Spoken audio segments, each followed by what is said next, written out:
In 2016, it was estimated that UK supermarkets throw away over 100,000 tonnes of perfectly good food each year.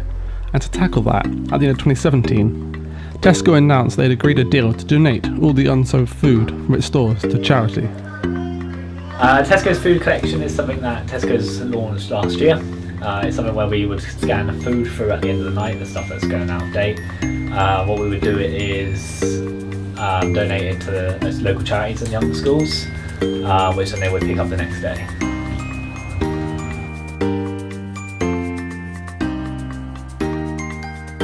So where does all that food go?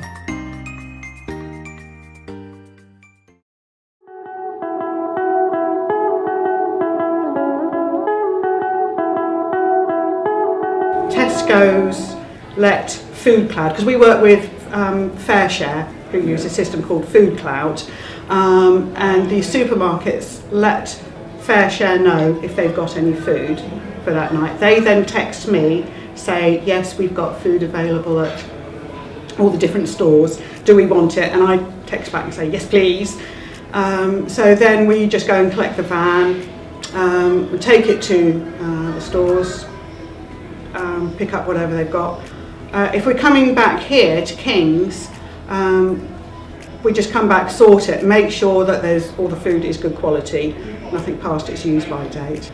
We do try to sort it into like veg, fruit, bread, so that when the chefs come in and the team come in, they don't have to spend too long sort it out.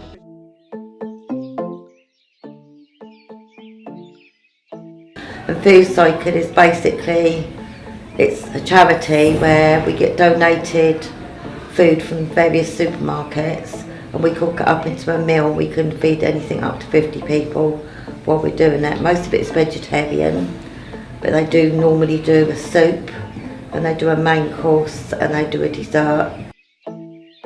My name's Graham Coburn. I'm the kitchen hut leader, which is chef, if you like. We officially start about 4 o'clock for the preparation to deliver meal starting at 6, or the clients come through the door at 6. I usually get here about 3:45, so I can lay out all the fruit and veg, so we can see the content that's been delivered.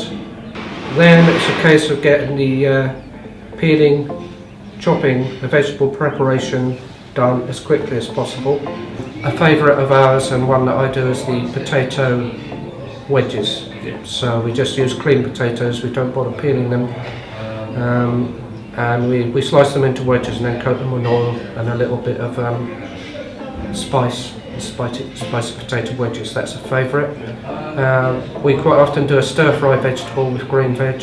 We did one of those today. I come early, so I go in the prayer room. Well, I try to, which I don't always get in there. And then I do a bit of everything, don't I? I lay the tables, I make the tables look pretty. I cut the veg, and from there on, and serve. So, yeah, I'll have them as I go at everything, really. Yeah. I like to make everything look a little bit prettier. To be honest, I did it because I lost my son, and so I struggled with being a little bit angry with the world, sort of thing. So I thought if I'd come and I'd volunteer, that maybe I'd, and it works. Because there's nice people who appreciate it and everyone comes together. So that is the reason why.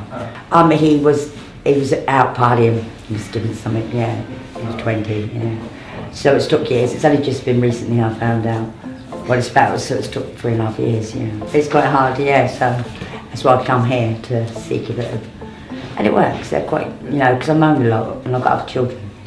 So, and I find it's quite hard to keep moaning, it makes you ugly, doesn't it? But I've got a lot better, I was actually made redundant from work last year and I was tearing my hair out, I didn't have anything to do, and I went to the doctor's one day, and as I was walking home I walked past the church and the church doors was open and I thought there's got to be something useful that I can do somewhere, and I went in and asked. So I enjoyed doing that, I enjoyed the people. It's nice, gives you a nice feeling to know that you've helped somebody. Because some of the people we feed out there are like elderly people that are lonely, families with young children, there's homeless people, there's recovering drug addicts and alcoholics. It's just total mixed bag. And I've learnt a lot of things. One thing I have learnt is not to be so wasteful with food, because all of us, I think, go through a phase where you look at something, you see it's out of date, you think, can't use that. I used to be one of the world's worst. I'd go through my fridge and things and that's out of date, bin it, that's out of date, bin it. Yeah. But you can tell with vegetables and things. Now, I would never think to put the things together that they put together. You know, you see it and you think, no, that's not going to work. But beautiful, beautiful. I mean, all right, there's no meat, but I can cope with that, you know. And it is beautiful, it's a blessing, it really is lovely. We used to work with the homeless quite a lot. We were going out feeding them, we joined a group that was all voluntary, you know, don't get paid for it, nothing like that. And we heard about King's Church was not only for homeless, but for other people to socialise, mix with everybody, no matter where you're from, what you do, whether you've got a home, whether you haven't got a home. And since we've been coming here, Debbie, who's now my key worker who works here, has got us with so many friends. We've made so many friends. They're all such a lovely bunch here. They can't do enough for you. It is such a lovely place.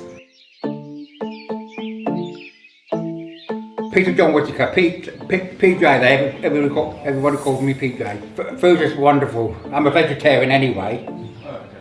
Vegetarian, look. Been vegetarian for over 40 years, but everything's vegetarian here anyway, so I don't have to worry about a thing, and it's always yummy. But yeah, it's nice to mix with people as well. You probably gathered I'm a funny guy, I'm a troublemaker, or I'm daft. Everybody calls me. I love it. Yeah. Probably from another soup bank. I think somebody gave me a card to say this is running. And I thought I'd try it while they are on hot, you know, at the time, and never look back. Sarah Meters, and he's team leader at Make. We contacted Gail about something completely different, and we chatted and we decided that we could probably take over the Pompey Preserves for her, and that's pretty much where we've gone from there. Gail or her colleagues will drop off the vegetables or fruit on a Thursday evening, and then from there what we do on a Friday is we get our guys with learning disabilities to have a think about what they can make with them. They have a think, we chat about it and decide how we'd make it, and then from there on we chop, we peel, we boil all the ingredients that we need, adding sugar and vinegar, and then we jar them in sterilised jars. They then get cooled down, and Gail produces labels for us, which we then get our guys to stick on, and little tops, and then they head off back to Tesco, or they stay in the shop and we sell them from here. Yeah, it went really well. It was great. It's always really good fun because you set up your table with all the preserves, and obviously we've got some banners, some literature about food cycle, about food waste, about feeding communities and all that sort of stuff. And it engages people. It absolutely engages people. People, they love it. It's got a fantastic backstory, and the reason it's popular and the reason it's been successful is because it's got a really good backstory. And I think in anything like that, if you've got a great backstory, it's an easier sell, if you like. So yeah. The money we get from it all goes back into Food Cycle. I mean, obviously running Food Cycle costs money. So whilst we get food donated, we still need stuff like store-cupboard staples, like a lot of it. Oil, butter. We don't get donated much. Cheese, particularly, is expensive. Coffee, teas, all that sort of stuff, and all flour, all the less glamorous things. So it costs quite a lot of money to keep it running. Plus, we have a van that we have to keep on the road, etc., etc. So it's part of our fundraising, if you like. This year we've teamed up with Make at Aldingbourne Trust on the Pompey Preserves. So they're now actually physically making it in their kitchens. So we're actually splitting the profits between us, and when we go and sell and offer the Pompey Preserves, then we'll go together as a joint charity initiative. which is great. It's good for them, as you know, because they support adults with learning difficulties. It's good for us because we deal with building nourishing communities and tackling food waste, and then we have a fantastic product that kind of brings us together.